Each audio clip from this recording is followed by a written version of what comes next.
শুরু হতে যাচ্ছে নতুন এক টি-20 টুর্নামেন্ট। বাংলাদেশে বিপিএল ছাড়া এ হচ্ছে বড় একটি টুর্নামেন্ট এবং এই টুর্নামেন্টের মাধ্যমে ফিরছে সাকিব তামিম। এই নিয়ে আজকের আলোচনা। 11 ডিসেম্বর থেকে 24 ডিসেম্বর পর্যন্ত এই টুর্নামেন্টটি অনুষ্ঠিত হবে। এই টুর্নামেন্টে মোট 8টি দল অংশগ্রহণ করবে। গ্রুপ পর্বের ম্যাচগুলো সিলেটে অনুষ্ঠিত হবে এবং প্লে অফ আর ফাইনাল অনুষ্ঠিত হবে মিরপুর স্টেডিয়ামে। টি-20তে বাংলাদেশ কেন পিছিয়ে, তার একটা বড় কারণ হচ্ছে বাংলাদেশে কোনো বড় ধরনের টুর্নামেন্ট না চলা।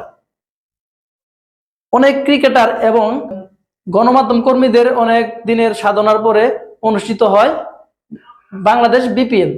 এখন এই বিপিএল কে পেরিয়ে নতুন একটা 20 ওভারের টুর্নামেন্ট চালু হতে যাচ্ছে এনসিএল এর মাধ্যমে।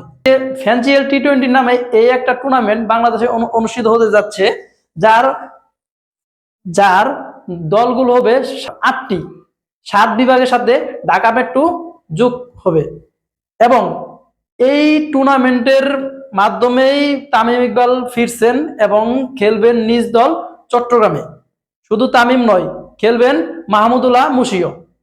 মাহমুদুল্লাহ খেলবেন ঢাকা মেট্রোর হয়ে এবং মুশফিকুর রহিম খেলবেন তার নিজ বিভাগ রাজশাহীর হয়ে। লঙ্ঘন ভার্সনে দল না পাওয়া সাব্বির হোসেনও খেলবেন এবারের এনসিএল এবং স্বাভাবিকভাবেই বাদ পড়ছেন সাকিব আল হাসান।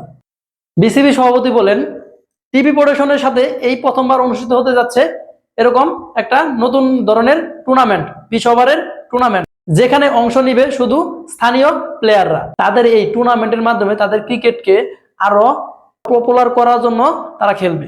এনসিএল এর মাধ্যমে তামিম ইকবাল ফিরছেন না বিশ্বের সেরা অলরাউন্ডার সাকিব আল হাসান। ইতিপূর্বে জেনেছেন যে এই টুর্নামেন্টের 11 ডিসেম্বর থেকে 24 ডিসেম্বর পর্যন্ত যে টুর্নামেন্ট অনুষ্ঠিত হবে, এই টুর্নামেন্টটি সিলেটের 2টি স্টেডিয়ামে গ্রুপ পর্বের ম্যাচগুলো শেষ হবে।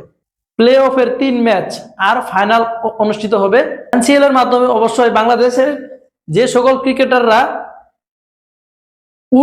উর্দি অবস্থায় আছে, মানে যারা ছোট ছোট ক্লাবে খেলে, যারা বড় ক্লাবে খেলার সুযোগ পায় না, এমনকি বিপিএল এ অনেক সময় তারা দল পায় না, তাদের জন্য একটা অন্যরকম একটা সুযোগ।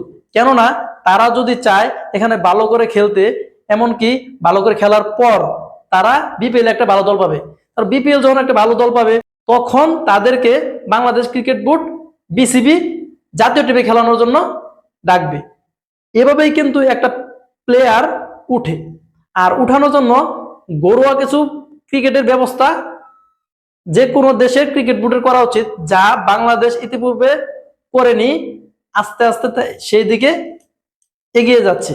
বিপিএল এর পর যেমন এবার এনসিএল শুরু হয়েছে, তারপর আবার আরেকটা টুর্নামেন্ট শুরু হতে পারে। এভাবেই বাংলাদেশেও আমাদের ক্রিকেটার তৈরি করতে যে সমস্ত সহযোগিতা লাগে, যে সমস্ত কাজ করা লাগে, বাংলাদেশ ক্রিকেট বোর্ড করবে। বাংলাদেশ ক্রিকেট বোর্ডের পরিচালনায় এই এনসিএল টুর্নামেন্টটি পরিচালিত হবে। তামিম ইকবাল, মাহমুদুল্লাহ, মুশফিক এবং সাব্বিররা তো থাকছেই।